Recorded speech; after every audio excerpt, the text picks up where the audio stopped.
Hey guys, welcome to the Diamond District. So I just got back from vacation. I spent about 7 days in California with a really good friend of mine, along with my girl. And, I really went into this vacation with the hopes that I wouldn't have to worry about any type of stress or anything that would require me to care. Essentially just like any type of emotional or fiscal responsibility. It's like I just really wanted there to truly have a break. And I didn't actually get one. Your responsibilities, no matter where you are, what you're going, what you're doing, it never turns off. Never ever turns off. It will never ever turn off. I can't say that enough. You see, in my life as a kid, when people were thinking about becoming a doctor, other people were thinking about being a lawyer or some type of specific career. The only thing I wanted at 15, 16 years old was peace. I wanted to be able to come home to a household of peace and not have to worry or deal with stress and anxiety, because that was the most familiar thing to me growing up, was just stress and anxiety in a way that children shouldn't necessarily have to deal with. It's important to be exposed to stress and anxiety to a degree, so that way you can learn how to cope with that and move forward and handle those things. But there's a certain type of stress and anxiety that when you expose it to children who are in a position to do nothing about it, it cripples them as opposed to helps them grow. And that's something that I really dealt with. And I was on this vacation just really hoping that I would have, uninterrupted peace or uninterrupted tranquility, or just not have to worry about much. And I didn't get that. I had moments of it. And I think in life you'll have moments of it where for a particular moment, you won't be too worried about things. You won't be too worried about who you are, what you're trying to do, where you're trying to go, what people need from you, what you need from people, etc., etc. You'll have moments like that, but you'll never really have a break, peace, or anything of that nature. And if you're looking for it, you are in turn actively searching for your destruction or slow unraveling. Let me tell you why. You see, the problems that you go through are really there to help you improve or to grow as a person. Period, point blank, no matter how you look at it. I was literally watching a clip of this guy, Kevin McCall, and he was talking about how, he's doing so bad right now, and he's on EBT and he's just crying and angry, and he's saying life isn't fair. Think this is unfair because the same person that I helped is now making about $90 million, and here I am on EBT. And if you allow yourself to walk through life with a certain level of expectation, you're going to be doing the same thing. You're going to be walking around thinking like life is unfair. Why does this person get to have that and that person gets to have this? First of all, you need to fully embrace the fact that life is not fair. It was never going to be fair, and it never is going to be fair for anybody. If you're able to walk around, you have both arms, both legs, you can see, you're able to think clearly, you're able to articulate clearly. Understand that you existing is not fair, because there's someone who doesn't have any of those things. There's someone who has some of those things. There's people who will never have those things because they will never be born because of some tragic event. Off the rip, bro, understand that life is not ever going to be fair.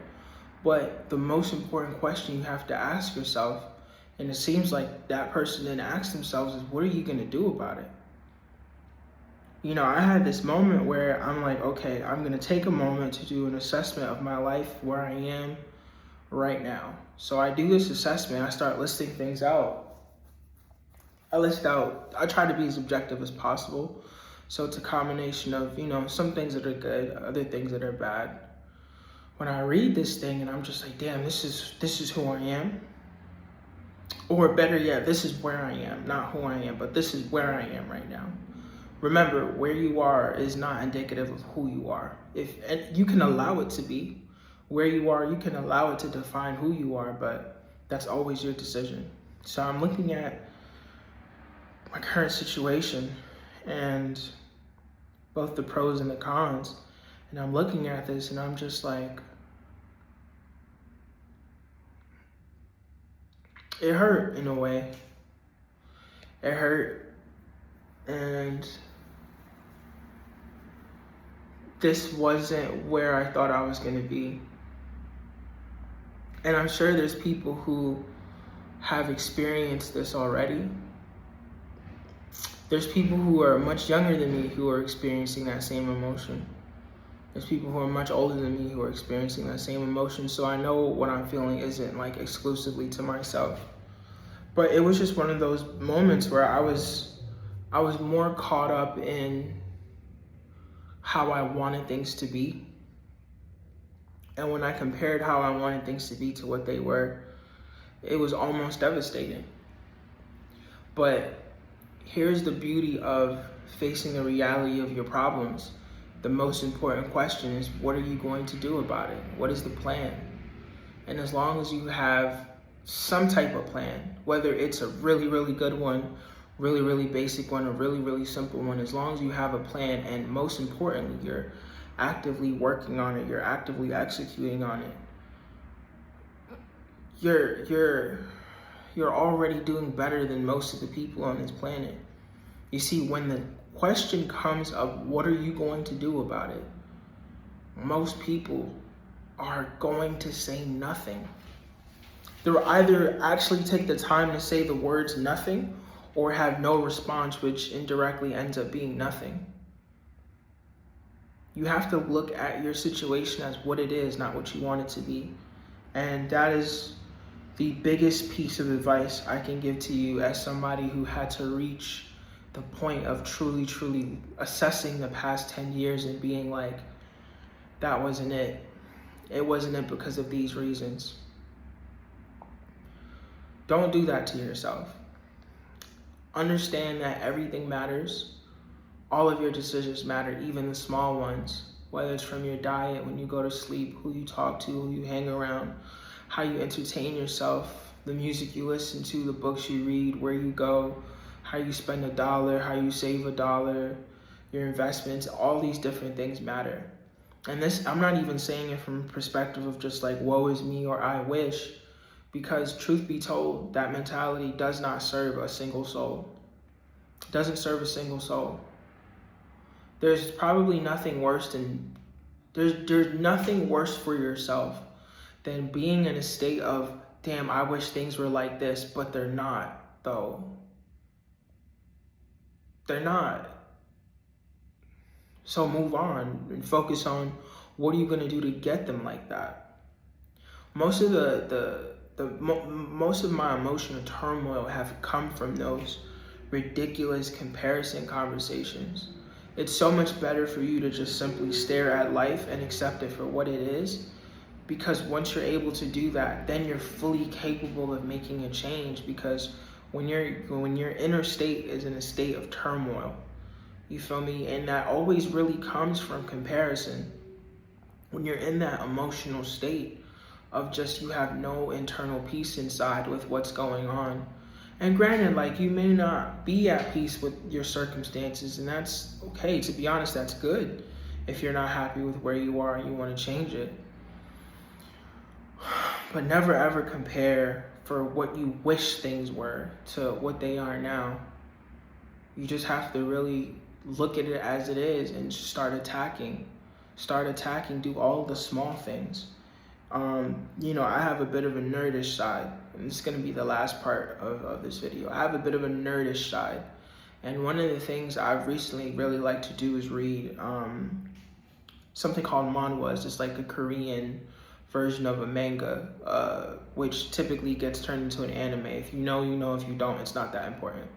Long story short, Koreans have a very interesting, they really monopolize this genre of regression, where like a character is able to go back to a certain point in their life, whether it's as a baby, childhood, young adulthood, essentially to a major turning point. And once that character goes back, they do everything that they didn't do before. And you know, most of the things that these characters typically do are the things that they knew they should have did, but chose not to do because it wasn't fun, because it wasn't enjoyable, because it wasn't engaging. They were always thinking about just simply enjoying themselves and not necessarily doing what needs to be done in order to enjoy a different type of fruit. And, you know, ever since my birthday, I had been thinking about these things leading up to my birthday, but ever since my birthday, these things were just so heavy on my mind of just like, what would I do if I woke up and I was 16 again? What would I do if I woke up and I was 17 again? Or shit, if I woke up and I was 8 years old and I had all the memories I had now? And, you know, these are, I can say, little fun exercises, but in reality, these are bullshit thoughts. These are bullshit thoughts because that's a form of escapism. That's me trying to escape into my imagination, kind of hoping and wishing that some type of mystical or magical event will cause this shit to happen. And in reality, it's not. In reality, I'm going to wake up and I'm going to be 30 years old. And that's going to happen again and again and again until I turn 31 years old, and so on and so forth.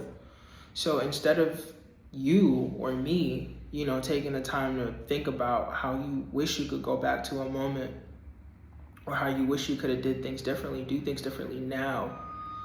Do things differently right now. Like, I wish this bus wasn't making that sound. But do things differently now. Make the choices now. I woke up at 5 a.m. today. I intend to keep waking up at 5 a.m. regardless of what time I go to sleep, because I understand that every single time I choose not to, I'm taking away from an important aspect of my future. Sleep is very important, but I need to start really reaping the rewards of the compound effect.